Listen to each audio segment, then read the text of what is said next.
সালামু আলাইকুম। SSC ২০২৬ board challenge করার ১০০% সঠিক ও সহজ পদ্ধতি। তোমরা এই পদ্ধতি অনুসরণ করে খুব সহজে এবং নির্ভুলভাবে তুমি তোমার বোর্ড চ্যালেঞ্জটি করতে পারো। বোর্ড চ্যালেঞ্জ করার আগে যে সকল তথ্য তুমি রেডি রাখবে সেগুলো হলো বোর্ডের নাম, নাম্বার ২ তে রয়েছে SSC roll number, number ৩ registration number, number ৪ একটি সচল মোবাইল নম্বর, নাম্বার ৫ বোর্ড চ্যালেঞ্জ করার যে বিষয়গুলো সেই বিষয়গুলোর নাম।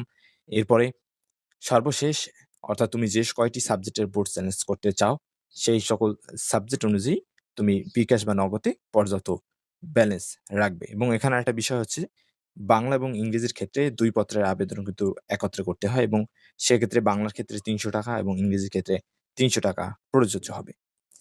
এরপর তোমরা যারা বোর্ড চ্যালেঞ্জ আমার মাধ্যমে করাতে চাও, আমার ইমো এবং হোয়াটসঅ্যাপ নম্বরে তোমরা আ উল্লেখিত যে তথ্যগুলো সেগুলো পাঠিয়ে দিলে আমি করে দিব।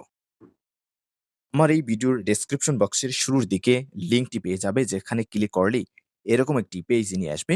পেজের শুরুর দিকে বাংলা এবং ইংরেজি করার অপশন রয়েছে এবং ডান পাশের 3 ডটে হোম এবং হেল্প রয়েছে। আমি এখান থেকে বাংলা করে নিলাম। শুরুতেই তোমাকে যেটা সিলেক্ট করতে হবে, তুমি যে বোর্ড থেকে পরীক্ষা দিয়েছো সেই বোর্ডটি এখান থেকে সিলেক্ট করবে।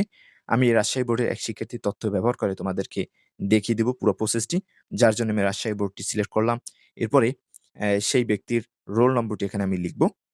817 এরপরে তার রেজিস্ট্রেশন নম্বরটি আমি এখানে লিখব।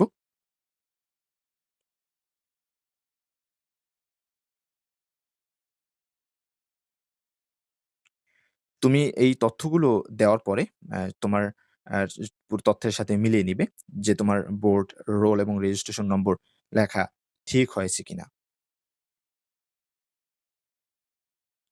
এরপরে নিচে তোমরা দেখতে পাচ্ছ পরীক্ষার ধরন ও পাসের বছর এই দুটি কিন্তু ডিফল্ট ভাবে দেওয়া রয়েছে। এগুলো পরিবর্তন করতে চাইলেও তুমি করতে পারবে না। এরপরে জমা দিন যে অপশনটা রয়েছে সেখানে তোমরা ক্লিক করবে। এরপরে তুমি তোমার যে সচল মোবাইল নম্বরটি সেটা এখানে লিখবে। আমি এখানে তার নম্বরটি লিখছি। এরপরে জমা দিন এখানে আবারও ক্লিক করবে তোমরা। ফোন নম্বর দেওয়ার পর নিচে জমা দিন বাটনে ক্লিক করার পর এরকম একটি ইন্টারফেস চলে আসবে। যে পেইজে তুমি তোমার প্রত্যেকটা সাবজেক্ট দেখতে পাবে এবং কোন সাবজেক্টে তুমি কি গ্রেড পেয়েছো সেগুলো এখানে দেখা যাবে। যেমন আমি যে ব্যক্তির বোর্ড চ্যালেঞ্জ করছি তার বাংলায় সি রয়েছে, ইংরেজিতে এফ এবং গণিতে এফ রয়েছে। এভাবে প্রত্যেকটা সাবজেক্টের গ্রেড পয়েন্ট কিন্তু এখানে দেখা যাচ্ছে। আমি তার যে সাবজেক্ট দুটিতে বোর্ড চ্যালেঞ্জ করছি সেই সাবজেক্ট দুটি হলো ইংরেজি এবং গণিত। আমি সাবজেক্ট দুটি এখান থেকে নির্বাচন করছি। আমি কিন্তু সাবজেক্ট দুটি কিন্তু নির্বাচন হয়ে গেছে। এরপরে নিচে তোমরা দেখতে পাচ্ছ এখানে কিন্তু আমি যে সাবজেক্ট দুটি নির্বাচন করেছি ইংরেজি এবং গণিত সেই সাবজেক্ট দুটি সাবজেক্ট কোড দেখা যাচ্ছে এবং এখানে ফি কিন্তু শো করছে যে তার ৳৪৫০ কিন্তু ফি দেয়া প্রয়োজন পড়বে এই দুটি সাবজেক্টে। যেখানে ইংরেজি সাবজেক্টে কিন্তু দুটি পত্র কিন্তু একত্রে বোর্ড চ্যালেঞ্জ করতে হবে। যার জন্য ১০৭ এবং ১০৮ দুটি এখানে শো করছে এবং তার সকল তথ্যাদি এখানে দেখা যাচ্ছে। এরপরে ফি প্রদান করুন। এরপর পরবর্তী ধাপ হলো তার ফি। এই যে ৳৪৫০ এই ৳৪৫০ আমরা বিকাশ, নগদ এবং সোনালী ই-ওয়ালেটের মাধ্যমে পরিশোধ করতে হবে। আমি বিকাশ থেকে দেখিয়ে দিচ্ছি এবং বিকাশ থেকে সবচেয়ে সহজ এবং আ সবাই বিকাশটাই একটু বেশি ব্যবহার করে। যার জন্য আমি বিকাশ থেকে এটা দেখিয়ে দিচ্ছি। এখানে অ্যা আরো দেখুন এখানে ক্লিক করার পর এডুকেশন ফি তোমরা দেখতে পাচ্ছ।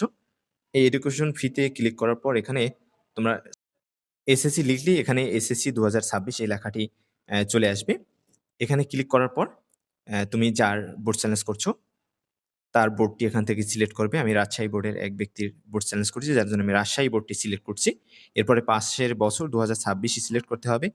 এছাড়া কোনো অপশন নেই। এরপরে রোল নম্বরটি লিখতে হবে 8 অন। রোল নাম্বার লেখার পরে পরবর্তীতে ক্লিক করলেই তার আ যে কয় টাকা হয়েছে, অর্থাৎ তার যে কয়টি টাকা পরিশোধ করতে হবে ৳৪৫০ সেটা শো করবে এখানে। তার নাম, রোল এবং বোর্ড। এরপরে আমি পরবর্তী ধাপে ক্লিক করব এবং এখানে আমার পিন নম্বরটি দিতে হবে। পিন নাম্বার দেওয়ার পর আমি এখানে ট্যাপ করে ধরে রাখলে তার বিলটি এখান থেকে সাবমিট হয়ে যাবে। এবং তার মোট পরিশোধ হয়েছে ৳৪৫৪ টাকা। এখন আমাদের এখানের কাজ শেষ। এখানে তোমরা চাইলে রিসিপ্টটি ডাউনলোড করতে পারো বা এখান থেকে স্ক্রিনশটও নিতে পারো।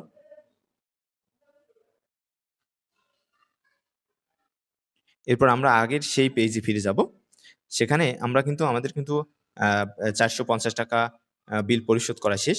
এখন শুধু আমরা এখানে জমা দিন এখানে ক্লিক করলে কিন্তু এখানে লেখা দেখতে পাচ্ছ পেমেন্ট সফলভাবে যাচাই করা হয়েছে। অর্থাৎ তার কিন্তু এ এ আবেদনটি হয়ে গেছে।